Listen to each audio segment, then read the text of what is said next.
O Alan, meu filho, ele tem 3 anos e desde o nascimento dele até hoje ele só gosta do Shrek, é só Shrek, Shrek. A gente tentou botar algum outro filme, colocar outro desenho animado, mas é o Shrek que ele gosta. Mas tem umas 2, 3 semanas que eu tive que interromper essa onda de Shrek por causa disso aqui. O papai é burro, a mamãe fiana, o papai é Shrek. E o papai é o burro? Sim. Não, senhor. O papai é o Shrek, a mamãe é a Fiona. Pois é, ele entrou numa de que ele é o Shrek, a mamãe é a Fiona e o papai quem é? O burro. Pô, pera aí, moleque. Vamos combinar aqui, cada um no seu posto, cada um no seu quadrado.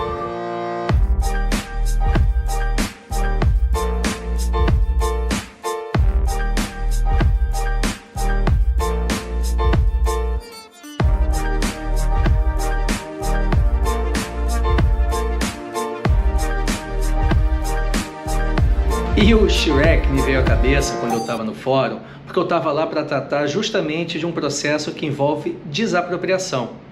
Se você assistiu o Shrek, você vai lembrar que logo no primeiro episódio, o soberano daquele principado, o Lord Farquaad, ele retira o pântano, ele tem a intenção de expulsar todo mundo do pântano do Shrek, e o Shrek ia ter que se virar, ia ter que morar em um outro lugar. Ganhou a honra de embarcar numa grande e nobre busca. Busca? Eu já estou numa busca para recuperar o meu pântano. Seu pântano? É, o meu pântano. Onde você jogou aquelas criaturas de contos de fadas. Entendi. Certo, ogro, façamos um trato. Vá nesta busca por mim e eu lhe devolvo o seu pântano. Muito pouca gente sabe que a nossa Constituição ela prevê a possibilidade da União, dos estados e do município desapropriarem os cidadãos toda vez que ela entender que aquele bem que pertence a um cidadão tem uma utilidade pública. Aqui no Rio de Janeiro, ali na Gávea, onde fica o planetário, a gente percebe que tem uma desapropriação no túnel Rafael Mascarenhas. Você já percebeu que aquele túnel, Lagoa Barra, ele passa pelo meio de um edifício e os 2 andares daquele edifício eles tiveram que ser desapropriados para que o túnel pudesse ser construído e que não houvesse nenhum acidente com os caminhões, com os ônibus elevados que transitam naquela localidade. Mas ainda ali na Gávea a gente também tem o metrô que nunca ficou pronto. Mas ali houve uma desapropriação para que tivesse sido construído e acabado o metrô. Nas Olimpíadas, o Estado construiu a Transolímpica e teve que desapropriar várias e várias casas, e várias famílias tiveram que ir morar em outras localidades.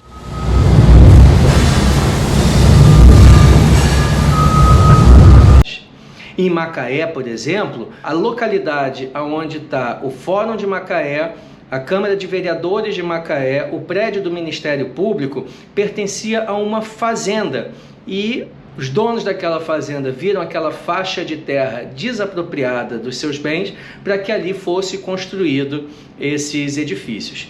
E o que é interessante é que não é assim, vou desapropriar e tchau, proprietário. Tanto a Constituição como as normas infraconstitucionais dizem que o desapropriado deve ter a justa indenização.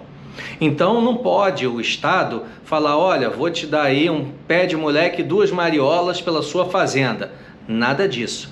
O Estado ele tem que fazer uma avaliação e o valor que o desapropriado vai receber deve ser um valor compatível, igual ao valor do imóvel que está sendo desapropriado. Caso o dono do imóvel não concorde com o valor que é oferecido pelo Estado pelo seu bem que está sendo desapropriado, nós temos então um desdobramento judicial, um processo judicial.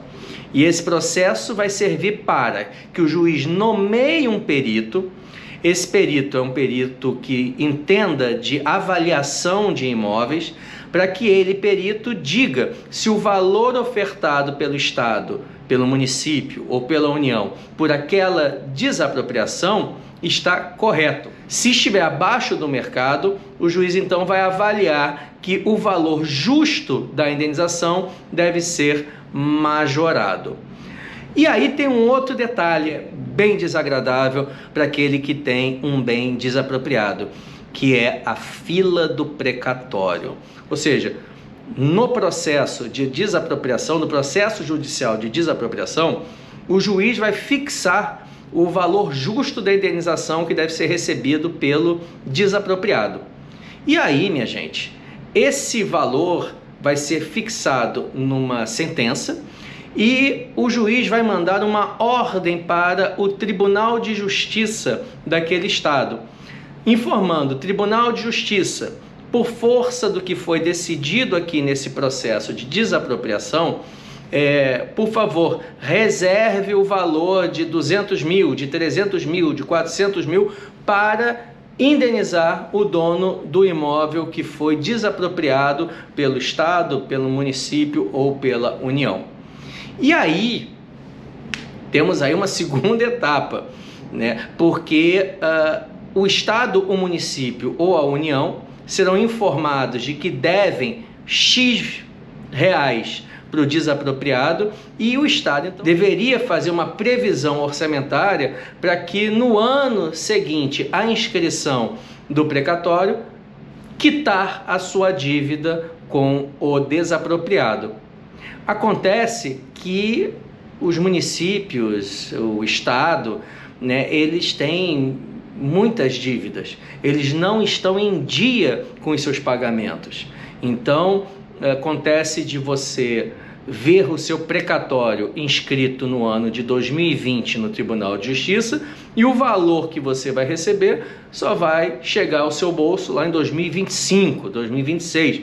É claro que há uma correção e na sentença o juiz diz se essa correção vai ter juros moratórios ou juros compensatórios. Os juros moratórios servem para compensar o tempo que o desapropriado ficou sem o dinheiro que ele deveria ter recebido naquele ano da desapropriação. E os juros compensatórios, ele acontece quando o juiz, lá, aquele juiz da primeira instância, ele percebe que o imóvel desapropriado, ele tinha uma utilidade econômica.